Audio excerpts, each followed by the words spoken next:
Yeah, okay.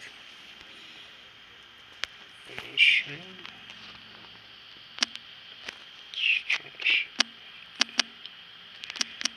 From.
Seriously?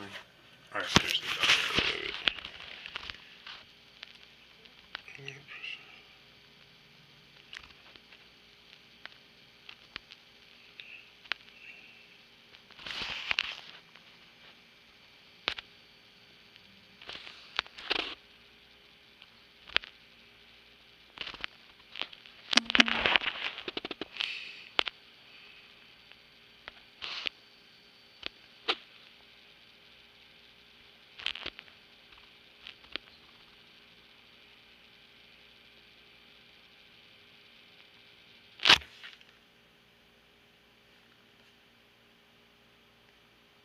No, that's not live. That's. Oh, is that live?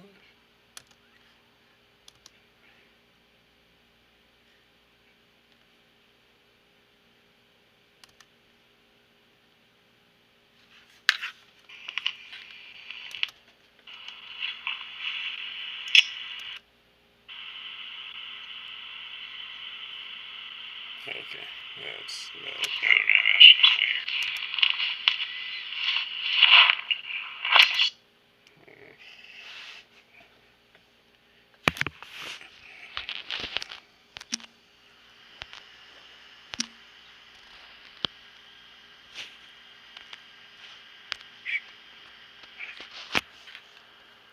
And delete this fucking piece of shit.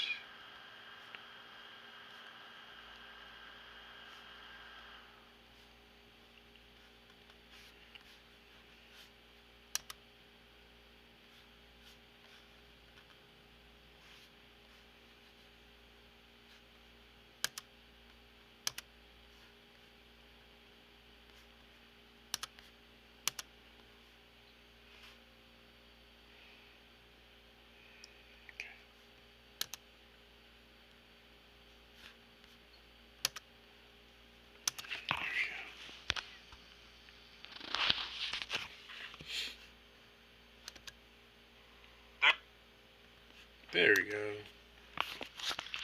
Now we in there.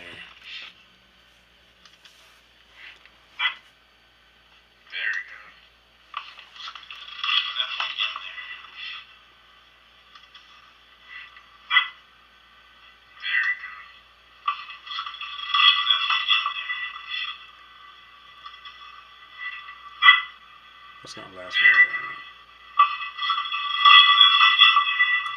Yeah, that's gonna last forever. Let me just. That was stupid of me. I'm just gonna reset the sound. Give me a second.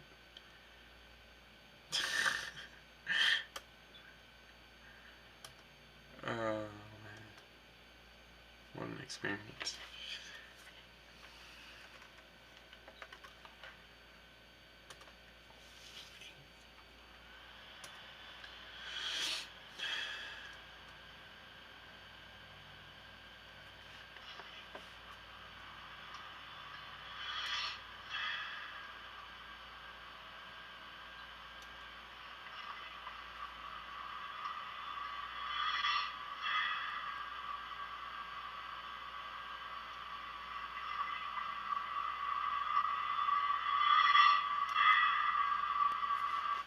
Yeah, I'm just gonna leave that that muted. I need to leave that muted. I don't know what I'm thinking.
What? Everything just started moving like molasses all of a sudden.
Crap.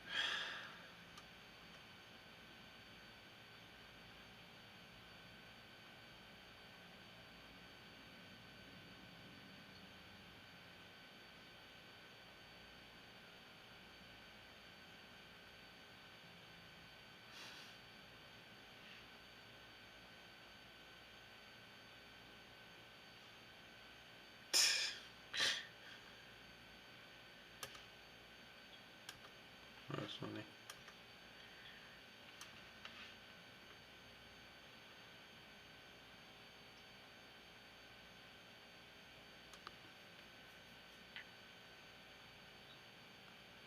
Wow. That's all that. Can't even do nothing anymore.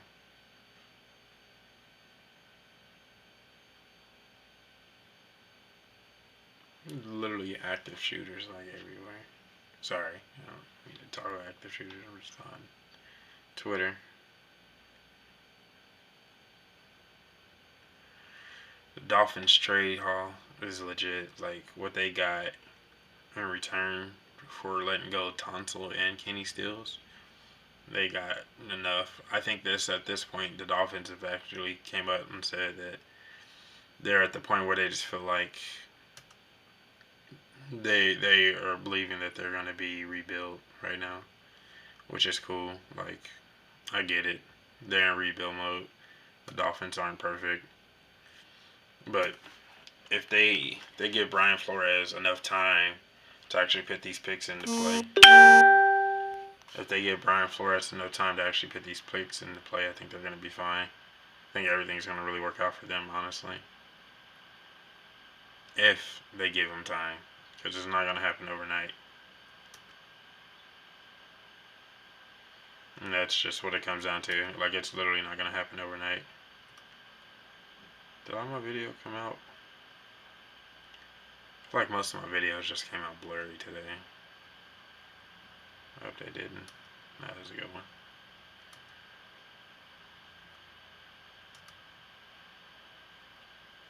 But yeah, if the Dolphins can give Brian Flores an actual opportunity to put some of these picks in place, I think they're going to be fine.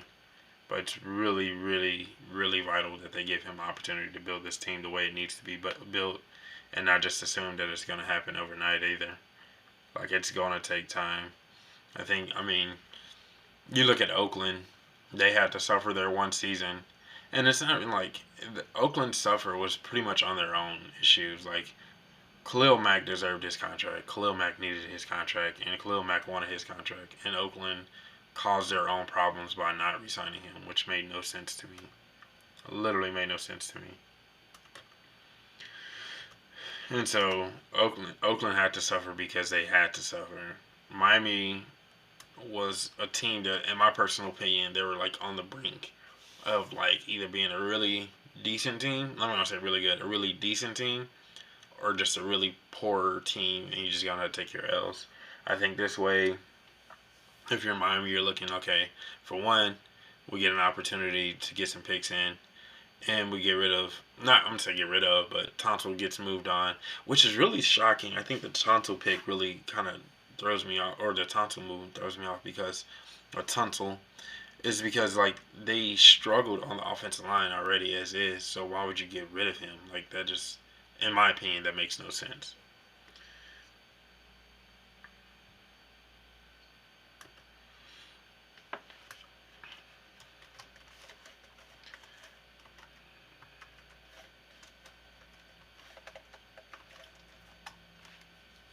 And so, like them moving Tonsil really made no sense to me. Excuse me, sorry. Well, them moving Tunsil makes no sense to me because of their offensive line woes. So they really didn't improve anything. I mean, I guess you can say they took the Oakland route as well. You just get rid of a body. But now, like, what I'm really interested in is what they're going to do at receiver because when I look at their receiving core, I feel like Kenny Stills was at least the second best, if not the only receiver that they had on their roster worth something. I mean, obviously it was worth something, but he was like the only receiver on their roster that I felt like that could actually make an impact this year and do something this year. And so you move on from Kenny Stills, which I find really shocking because, like I said, I thought he was going to be the guy. And then now Devontae Parker has to step up and be that guy. But also, I've been like saying this whole entire preseason that when teams start to make these cuts, a lot of good receivers are going to be coming available. A lot of good receivers. Not teams are not going to be able to keep all their receivers or keep guys that they're going to want to keep. So it's going to be really interesting as far as like what they're going to do at the wide receiver position because, like I said, Devontae Parker as of right now is their best. In my opinion, he's their best receiver as of right now. And with Kenny Stills on the roster, it was like getting pushed, you know, because I feel like Kenny Stills was still the guy to have as far as like fantasy, if we're talking fantasy. But I feel like Kenny Stills was still the guy to have, like, just overall as far as being a wide receiver on their roster. So, like, I had to pull up their roster. I'm not gonna lie to you guys. I had to pull up their roster real quick. So, no, I know they re-signed Jakeem Grant. So that guy is a specialist in my opinion. I don't consider him an actual true deep threat, or like I mean he's a deep threat, but I don't consider him a true receiver. But I know a lot of teams are trying to get that Tyreek Hill like guy. So and Jakeem he's quick, he's got speed on him, so I'm not knocking him there. Albert Wilson coming from Kansas City, like come on, bro. Albert Wilson, like I know for a fact, Albert Wilson has potential, he had upside, But like I think it's too far. It's at the point where I just think it's too far gone for him to actually be that effective of a receiver. Oh, I can't stop yawning. But the fact that he's still on the roster kind of blows my mind too. Um, I see they have Allen Hurns, but Allen Hurns hasn't been right since he was running with Allen Robinson in Jacksonville, and even then he was still getting banged up most of the time. So their receiving core with losing Kenny Stills is definitely thin. I don't know enough about Preston Williams. If you're a Miami fan, you definitely got to let me know. You got to inform me on him. Is he something worth looking at? Is he a guy that can be more than just a guy and can be a key contributor to their offense? And then I personally feel like you look at their tight end position, they probably have one of the best tight end cores in the whole entire league. Mike Gesicki, I'm really excited and high on him. Nick O'Leary, who's just a old time tight end that can just get dirty, grimy, and do all the little stuff. Like Nick O'Leary is borderline fullback, and surprising that he doesn't play a lot more fullback. Like that's what Nick O'Leary reminds me of, like an old school fullback. And then I got Dermot Smite, who's another good receiving tight end out of Notre Dame. So they got like probably one of the best receiving tight end cores in all the NFL, in my opinion. Like even they challenge us, like their talent level. Like obviously, Travis Kelsey being the go-to tight end, but I think with the guys that they have all together, they can do so much more than I think any tight end core out there. In my personal opinion, I'm surprised that New England hasn't came knocking on the door to get one of these tight ends from them because I feel like New England can still be in business for a tight end. And then if we're talking about another trade or another cut was uh both those okay, they're talking about Shady. But another team that's kind of shocking me is the Seattle doing what they did to go get Jadavian, and it makes sense. Like I know they needed a pass rusher, but it's like you're gonna have to pay Jadavian Clowney. Like you're gonna have to pay him unless you're just expecting him to sign his tender and that's it. Like he signs and he plays that 1 year, and that's all you get from him. It's just that 1 year. Like then you just look foolish because you moved so much. Like you moved for him, and by you trading for him, like that shows that you want to pay him. So then if you pay Jadeveon Clowney, what does it say about like what does it say about Frank Clark? Is what I'm interested. Like because Frank Clark, granted, Frank Clark coming into the league definitely was a guy that had troubles. He had a lot of troubles. He had a lot of issues. Like I'm not saying he didn't. Like I knew like he had a whole bunch of stuff surrounding him coming in. But ever since he's gotten into the league, he reminds me a lot of Tyrann Mathieu. Ever since he's gotten into the league, you haven't heard a peep out of him. All he's been doing is showing up and showing out. And so, why wouldn't you want a guy that you've, I guess you could say, developed his character and his gameplay? Why wouldn't you want to keep that guy around, give him the best chance to succeed with your organization, somebody that you develop, and pay him versus going to get a guy that's been questioned work ethic wise, questioned, is he willing to play through pain and questioned a lot more things to and pay that guy. Like why like I'm curious, like what does that say about Frank Clark if you decide to pay Jadeveon Clowney? Not saying that hey, me being a Chiefs fan, I'm excited that we got Clark. Like don't get it twisted at all. But I'm just saying though, what does that say about Frank Clark? Like how would you how do you not want to pay Frank Clark over to Jadeveon Clowney? Like if you gave me an option and say, hey Mike, here are these two pass rushers, show me their stats, you show me everything, like I'm taking Frank Clark over to Jadeveon Clowney any day of the week. Um, I feel like they can do some of the same similar things. Jadeveon Clowney is definitely an athletic freak. I'm not going to deny that at all. But for me personally, like I rather have Frank Clark because he's just done one thing throughout his career is consistently trend directly up. And I'm not saying he's gonna plateau. Maybe Seattle feel like he is gonna plateau. And Jadeveon got more upside. But as of right now, I just feel like that with Frank Clark, you legitimately have a guy that has done nothing but trend upwards. And all he's done, like his sack totals, his character, his just the way he's retooled and rebuilt himself as a person, why wouldn't you want to keep that around? Especially Seattle being Seattle. Like that just that blows my mind. That really blows my mind.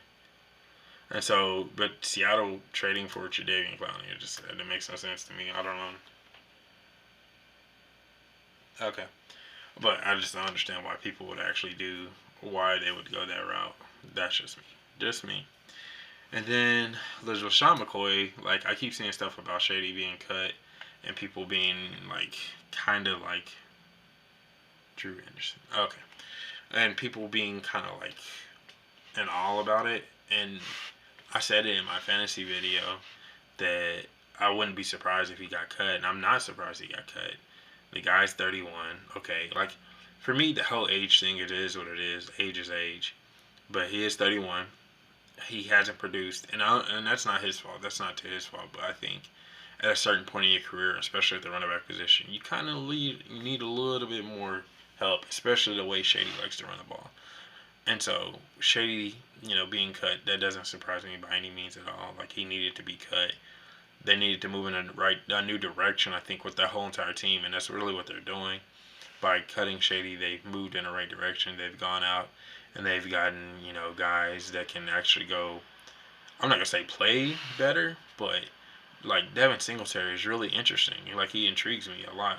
You still have Frank Gore on the roster as your veteran leader, and I think Frank Gore is a true pro, so you don't have to worry about that there. And then also we have T.J. Yeldon. I'm not even sure if they cut him. I haven't seen anything, so I'm assuming they still retain T.J. And so you have three guys that are extremely reliable, in my opinion, that you can rely on a consistent basis. And then with your young quarterback, you give him another check down machine in Singletary. So it's cool. Like, I think them moving on from Shady McCoy is best for everybody. Honestly, it's good for him. It's good for Buffalo, and then his potential landing spots. I think there's only one in mind if we're going to be honest with ourselves. Philly's not an option. Philly would have been an option if they didn't draft Miles Sanders this year. I would have said Philly, but they got Miles Sanders, and I really, really feel like they're high on him. But the only option is here, or not here because I'm in Canton, but the only option is in Kansas City. Uh, Pit him with our offense. We need a running back, and us shipping out Carlos Hyde just tells me that we're trying to open up the door for something else. I personally have been kind of banging the table for like new running backs or a new running back. Like, I can't stop yawning. I need to get some sleep. But I can't stop pounding the table for a new running back just because. Not that I don't like Damian Williams. I think Damian Williams is a good running back, but if LaShawn McCoy can be, let's be honest, if LaShawn McCoy can be 70% Shady, like just 70%, that would get us in a lot of, like, that would make our offense a lot more dangerous, a lot more. Just what he could possibly do, how he runs the ball, where he goes, and how he moves, the way he catches the ball out of the backfield, his knowledge of the system already. Dude had so much success in that system, so he already knows. Like, he knows a lot, and that would just take our offense to the next level for sure.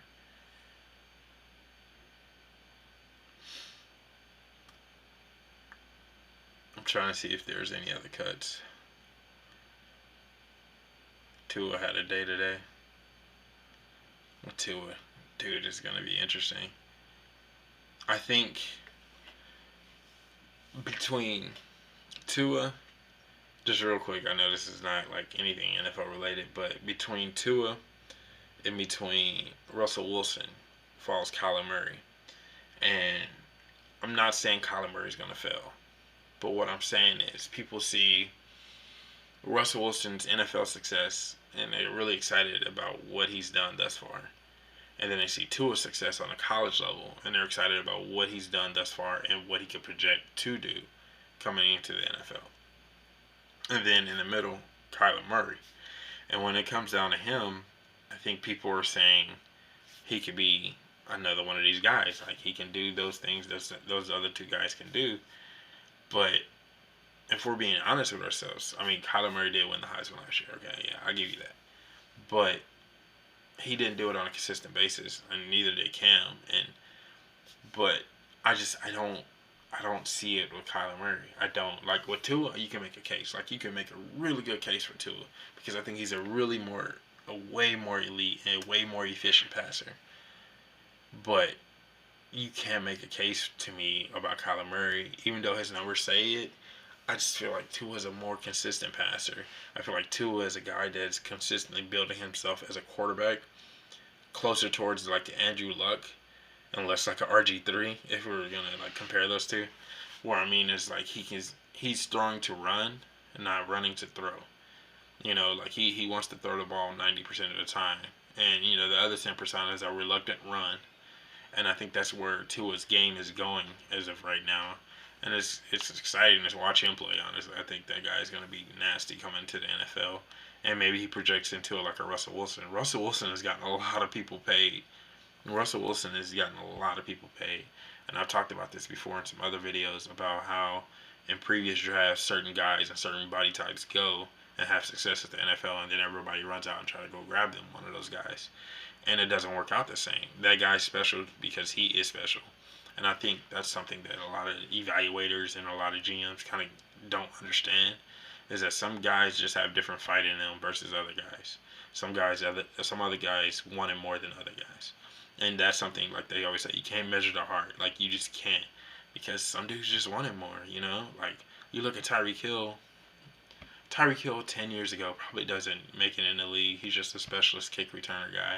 And that's it. And then we had Devin Hester. And Devin Hester was a guy that, you know, specialist kick return guy. But let's find ways to get the ball in his hands. And Devin Hester never projected that well outside of special teams. Whereas now Tyreek Hill can kill it on special teams if need be, but that's not his home anymore. But he's killed it at the receiver position on a whole nother level.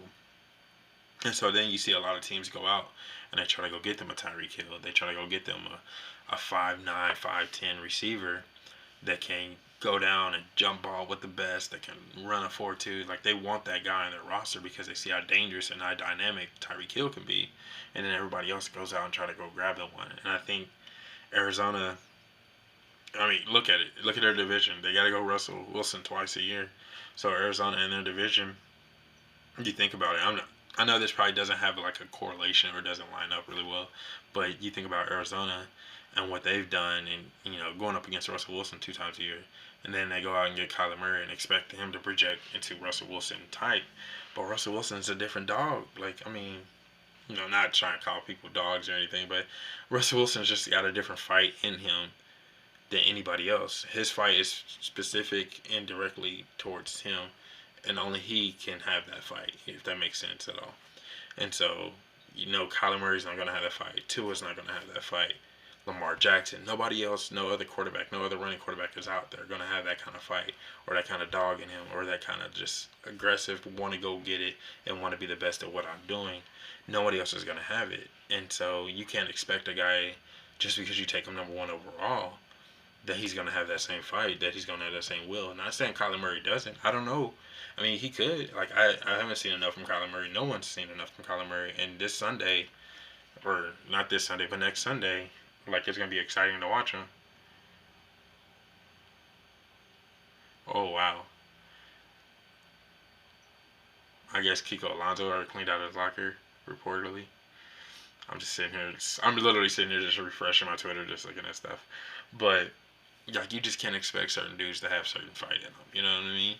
Like, you know, people are undersized. It was funny because I was at the Hall of Fame and we were talking, me and this one guy were talking about how he played linebacker in college and how he could have played linebacker in college, but he just knows for a fact that he couldn't make it at the NFL at his size. And, you know, we were just kind of talking and conversing back and forth. And one thing that I noticed, or just kind of popped in my head, I was like, you know, the linebacker has gotten smaller because we were talking about Devin Bush. He was a Pittsburgh fan. Or he's a Michigan fan, sorry. And we're talking about Devin Bush. But the linebacker has gotten smaller, but so has the running back. Like, when I was in the Hall of Fame, I was looking at some of the buzz, and I was looking at some of the players, the former running backs and fullbacks. These dudes were mans and mammoths coming out of the backfield. Not, you know, some nimble, quick guys. No, like, these guys were looking to snatch your soul with their shoulder pads. Like, that was their objective when they got that ball. Their objective was to snatch your soul with their shoulder pads.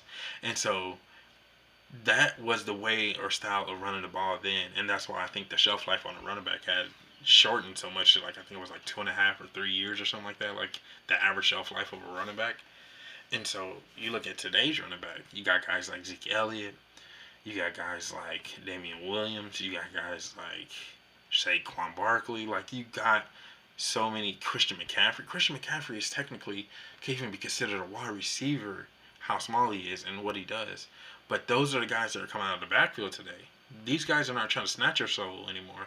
They're trying to snatch your draws. They're trying to snatch your ankles. Like, they're trying to break you down. They're trying to take your joints away from you. They don't want you to be walking no more when you come off that field. That's their objective now. They just want to put you in a wheelchair. They want you to go home and see your family, but you're gonna be in a wheelchair when you do so.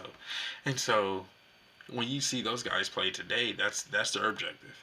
And the NFL had to change. The NFL has to change with the times. It's if one team is doing this and it's working so successfully, other teams are going to do it so they can have that same success. But then when teams find out how to take away that success, those teams are going to go that way as well. And so you think of a guy like a Bobby Wagner, who's a smaller linebacker but can run really well. That's today's linebacker. Devin Bush is going to make a home for himself. A smaller linebacker that can run extremely well. Ryan Shazier actually made a home for himself when he was playing because he was a smaller linebacker who can run extremely well. And so that's the way the NFL is going right now. The big bulky linebacker isn't a thing anymore. A linebacker running a 4.6 or I guess a 4.7, like, oh damn, did it? I think my video just stopped.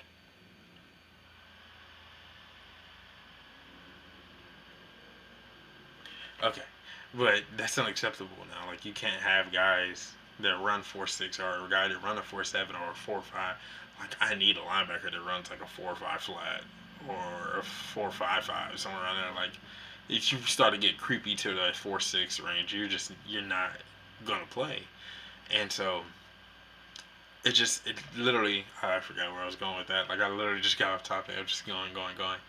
But I think it's interesting just how like the league has changed that way, and then how people also try to make every fight specific to that dog, and like not understand that that guy just has a different willpower and that guy has a different fight. And I think if you really think about it, I think Bill Belichick is probably the most honest coach when it comes to that.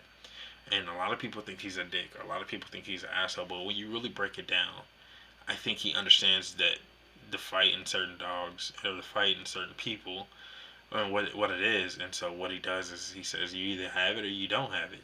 You either come in or you don't, and you either play or you don't. And that's it says the Patriot way, but I think it's literally just Bill Belichick understanding that I know that you can play football, and I know that you want to play football, and I know that you're going to be good at playing football. So I want you on my team. Not that you're 6'4" and you can run the fastest of all the fastest and you can drop the highest of all the highest. Like, he doesn't care about that stuff. He just wants you to play football. And I think another team that's starting to do that, and I've said this in before in my other videos, is Philadelphia. Philadelphia just brings in clean football players. Not talented players, just clean football players. And so once those clean football players come in, and once those clean football players start to go off and do everything, people are just like, oh, they're in awe about it. And it's like, those guys are just playing football. Like, they're not doing anything special. They're not running away from people. They're not running people down. They're just exactly where they need to be. They're making exact tackles when they need to make exact tackles. And they're taking their chances when they need to take their chances. They are legit football players. And they're just going to do what they need to do to win those ball games. And so at the end of the day, that's how you build a championship team. You find guys that just want to play football at any cost, regardless of the talent level, just as long as they play football. And so, while other teams, I would say right now, there's 30 teams that are chasing the talent factor. When you have two teams in Philadelphia and the New England Patriots who are chasing football players.